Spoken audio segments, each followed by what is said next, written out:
नमस्ते, कैसे हैं आप सब लोग। सोनू एंड सोनू की सक्सेस स्टोरी। ये दोनों गर्लफ्रेंड बॉयफ्रेंड है और इन दोनों की शादी पक्की हो गई है। शादी पक्की होने के लिए इन्होंने मैनिफेस्टेशन मेथड को किया था और फाइनली उसका जो रिजल्ट है वो आ चुका है। तो इन्होंने मुझे लिख करके भेजा है, सोनू एंड सोनू की सक्सेस स्टोरी आप जरूर शेयर कीजिएगा। ऊपर ही लिखा हुआ है, सोनू एंड सोनू की सक्सेस स्टोरी। ये टाइटल दीजिएगा अगर आप हमारी सक्सेस स्टोरी शेयर करें तो। मेरे पार्टनर मुझे सोनू बोलते हैं और मैं भी अपने पार्टनर को सोनू बोलती हूँ, तो मुझे लगा कि हम यही नाम देंगे। मेरे पार्टनर और मैं आपको फॉलो करते हैं और हमने अपनी शादी को ऐसे ही मैनिफेस्ट किया है। एक्चुअली मेरे पार्टनर के बड़े भाई की लव मैरिज हुई थी और वो शादी बहुत ज़्यादा खराब हुई। जो उनकी भाभी आई थी वो इतनी ज़्यादा खराब थी कि इनकी पूरी फैमिली केस में फंस गई थी और चीज़ें बहुत खराब हो गई थी। इस वजह से लव मैरिज से सब लोग डरते थे और मेरे पार्टनर की हिम्मत नहीं हो रही थी मेरी बात अपनी फैमिली में रखने की। तो वो डरे हुए थे और तभी मैंने उनको लॉ ऑफ अट्रैक्शन के बारे में बताया। फिर हम दोनों मिल करके मेडिटेशन करते थे। जब भी हमारी बात होती हम फ़ोन ऑन रखते और 5-5 10-10 मिनट, कभी-कभी आधा-आधा घंटा मेडिटेट करते और विजुअलाइज़ करते कि हमारे घर वाले मान चुके हैं और हमारी शादी हो रही है। जब फाइनली ये नंबर आया कि मेरे और मेरे पार्टनर के फैमिली वाले लड़का और लड़की देखने की बातें करने लगे, तब मेरे पार्टनर को मैंने कहा कि तुम घर पर एक बार बात तो रखो। लेकिन मेरे पार्टनर काफ़ी डरे हुए थे। तब मैंने उनको कहा, आज की मेडिटेशन के बाद तुम आराम से उनसे बोलना, देखना वो मान जाएँगे। और बस वैसा ही हुआ। जैसे ही मेरे पार्टनर ने अपने घर पर बोला तो उन्होंने कहा, तो क्या हुआ? सारी शादियाँ एक जैसी थोड़ी ना होती हैं। अगर एक शादी में प्रॉब्लम हुई है तो कोई प्रॉब्लम नहीं है। तुम लड़की से मिलवाओ, फैमिली से मिलवाओ, हमें कोई भी दिक्कत नहीं है।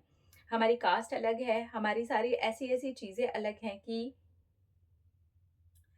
आपको बताएँगे तो आप हैरान हो जाओगे।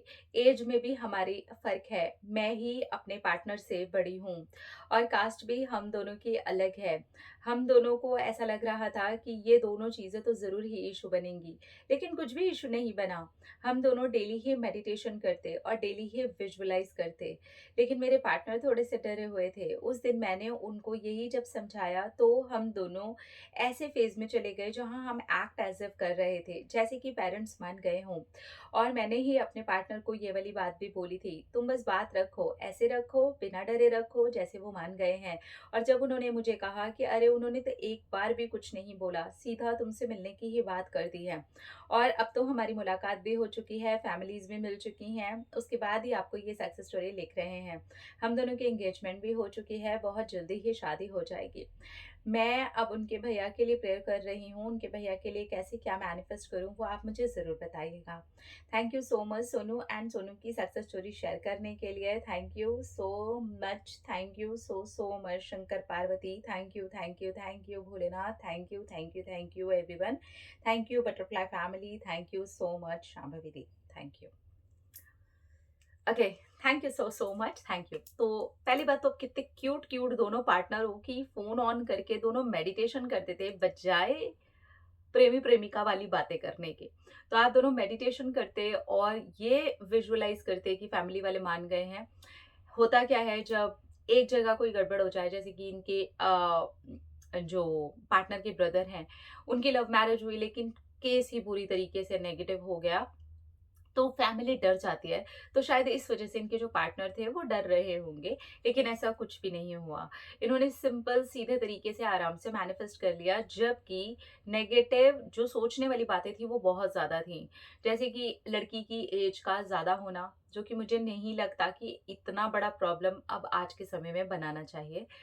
दूसरी चीज़ कास्ट, मुझे ये भी नहीं लगता कि ये इतना बड़ा प्रॉब्लम होना चाहिए। अगर 2 लोग एक दूसरे से प्यार करते हैं और एक दूसरे के साथ आगे जाके खुश रहना चाहते हैं, तो मुझे नहीं लगता कि इन चीज़ों को इतना ज़्यादा बड़ा बनाना चाहिए। उन दोनों की लाइफ है, वो दोनों अगर खुश रहेंगे तो सोसाइटी को एक बहुत ही प्यारा कपल मिलेगा और फिर उनसे जो आगे जनरेशन होगी, वो उसे भी बहुत अच्छी शिक्षा दे पाएँगे। तो इन दोनों की अगर मैं बात करूं तो दोनों ही पार्टनर ने एक दूसरे का साथ नहीं छोड़ा।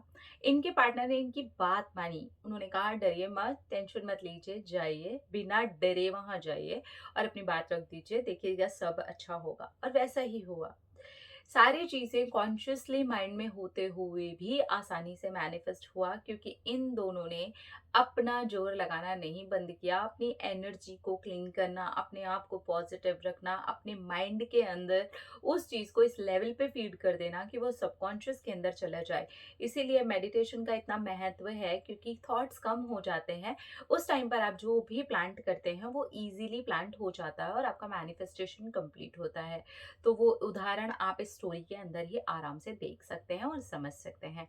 सो I am really very happy कि आपने इतनी प्यारी सक्सेस स्टोरी हमारे साथ शेयर की। Congratulation both of you. अपना अपना रखिए ख्याल, अपने आपसे कीजिए ढेर सारा प्यार, ताकि आप अट्रैक्ट करें ढेर सारा प्यार। I love you all. Tata.